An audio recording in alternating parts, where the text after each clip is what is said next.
Chapter 5, Blackout. As Nancy's convertible leaned precariously, its right wheels in the ditch, the panel truck roared on around the bend and out of sight. Nancy braked her car to a stop, thankful it had not turned over. That driver ought to have his license revoked, she thought indignantly. She knew it would be difficult to get out of the muddy ditch.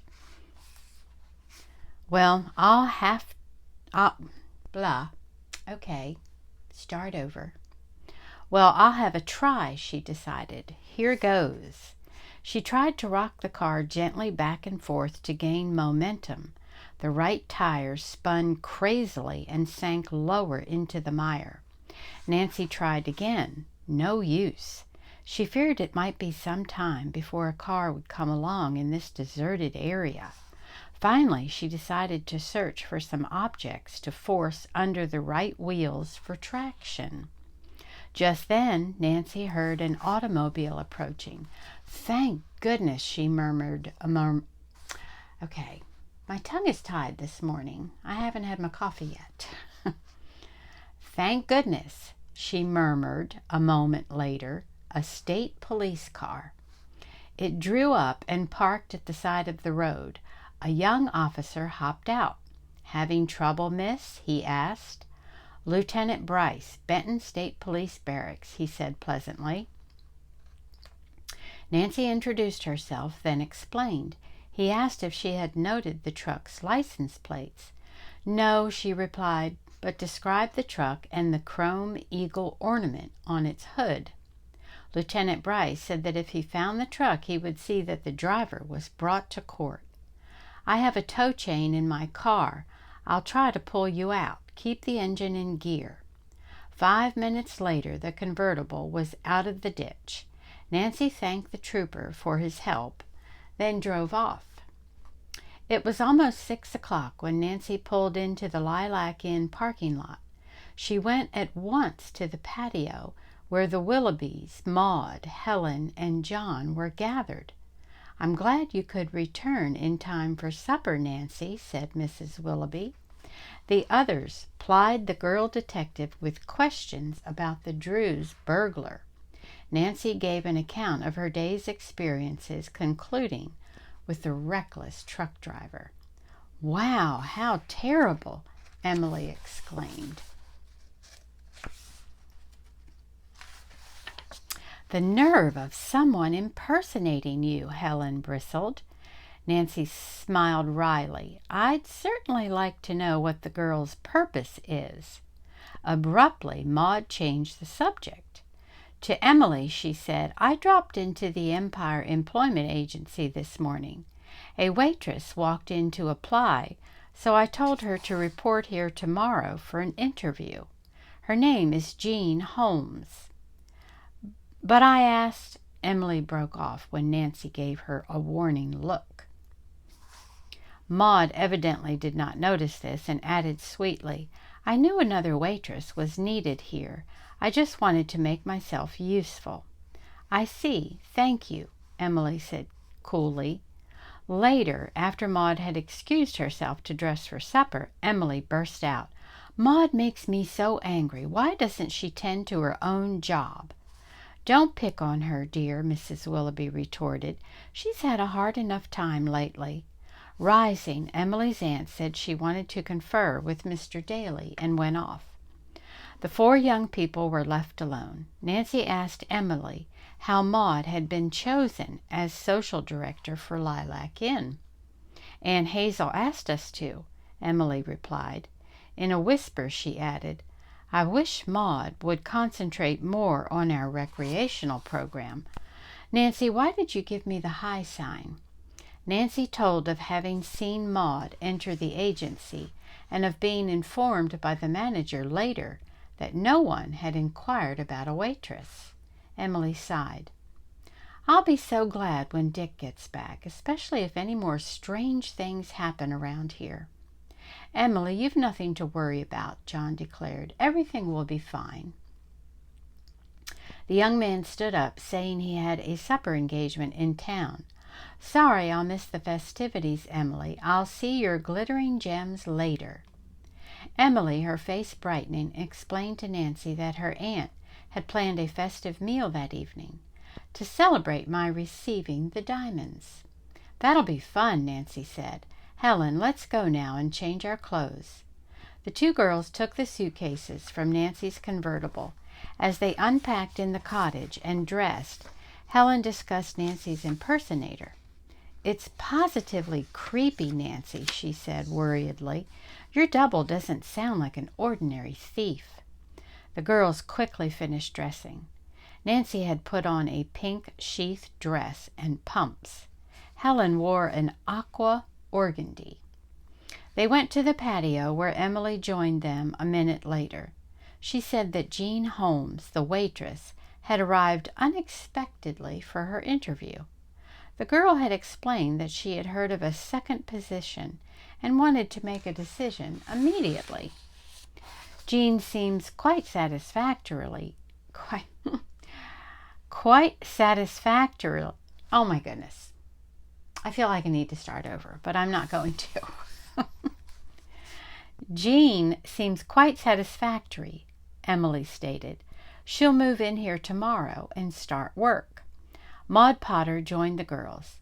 "I'm so glad you approve my choice, Emily," she said ingratiatingly. "Now let's have supper and see your diamonds." Emily led the group to a small private dining room which opened off the larger room and overlooked a garden. They said good evening to Mr. Daly, who stood just outside the connecting door. Mrs. Willoughby was waiting for them near an open window and greeted Emily with a "Happy birthday in advance, dear." "Oh, thank you, Aunt Hazel. Everything looks divine." All the girls admired the table set with gleaming silver, a creamy lace cloth, and a beautiful birthday cake surrounded by red roses for a centerpiece. Soft light from colonial wall fixtures completed the picture as shadows danced on the old paneled walls. Emily's aunt beamed. "I want everything to be perfect tonight," she said.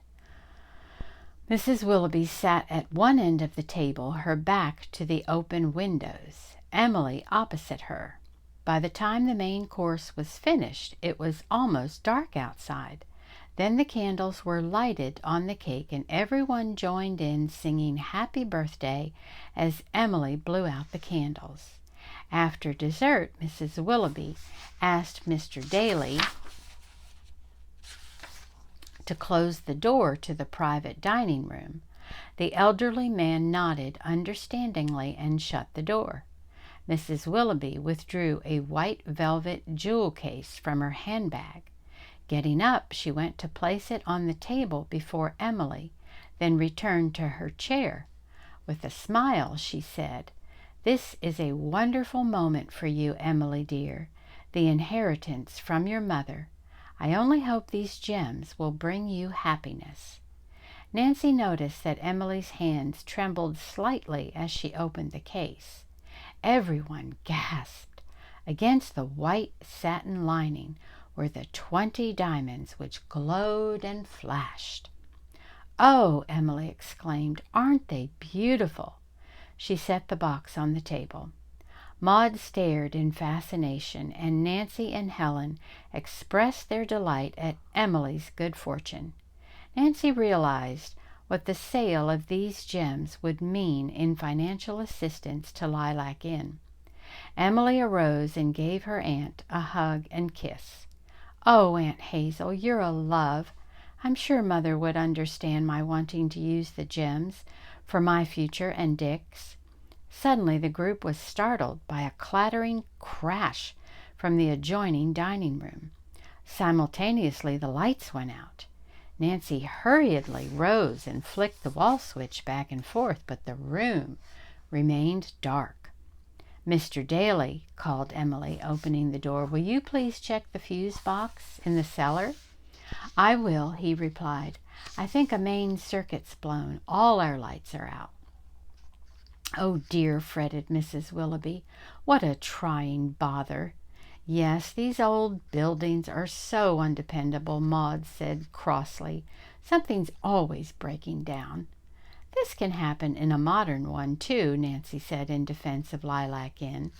Maud merely sniffed in annoyance. To everyone's relief, John was heard shouting from the garden, "Hold everything! I'll be right in!" But as John stepped through the open window, the lights came on again. The next instant, Emily, returning to her chair, gave a horrified cry. "My diamonds! They're gone!" The others gasped in disbelief. Hazel Willoughby, ash white, stared at the place on the table where the velvet case had rested.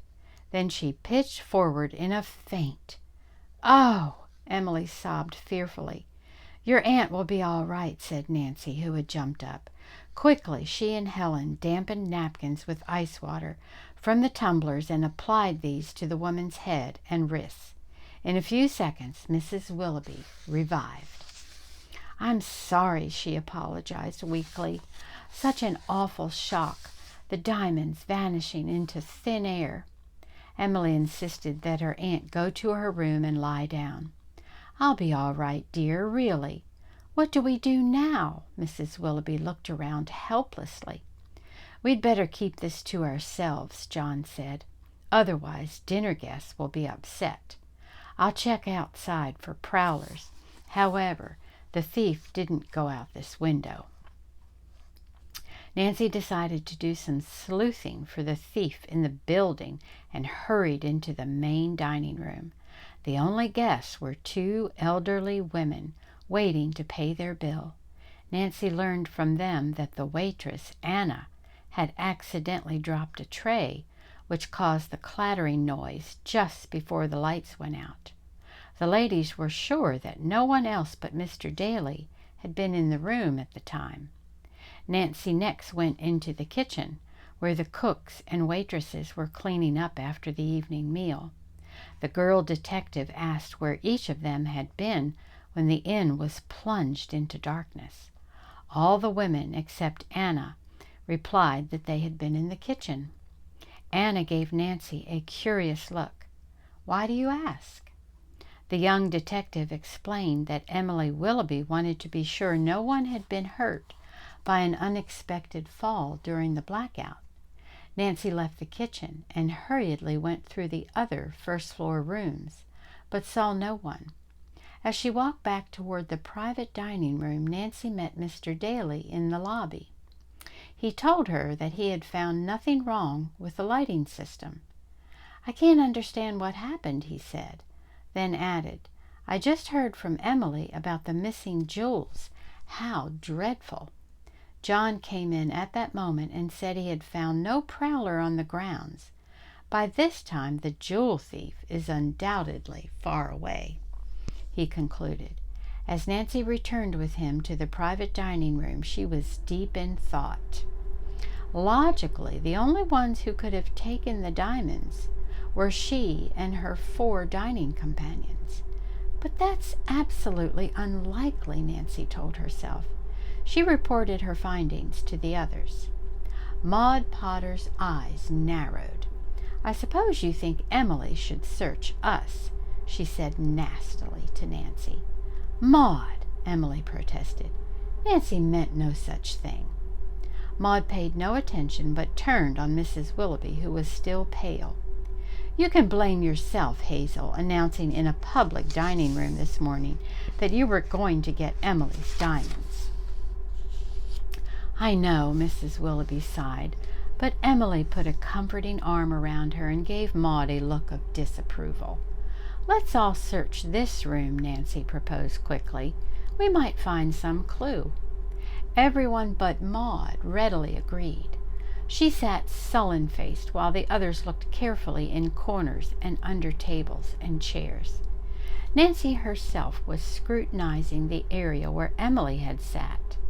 Suddenly her keen eyes spotted 3 tiny, pale purple lilac buds on the floor. 1, 2, 3, she counted. Then saw a 4th bud lying near the wall to the right of Emily's chair. Aside from the centerpiece, there were no other flowers in the room. How did lilac buds get in here? Nancy mused. There was no sign of footprints near them. Saying nothing, Nancy picked one up. It was fresh. She looked at the wall thoughtfully and closely. Everyone watched in amazement as the Tahitian blonde girl began to tap the wall, then listen intently. Nancy motioned them not to say a word. She continued tapping until she tried one spot which sounded different. It had a hollow ring. Nancy pressed against the wooden wall. Suddenly, a panel slid aside noiselessly.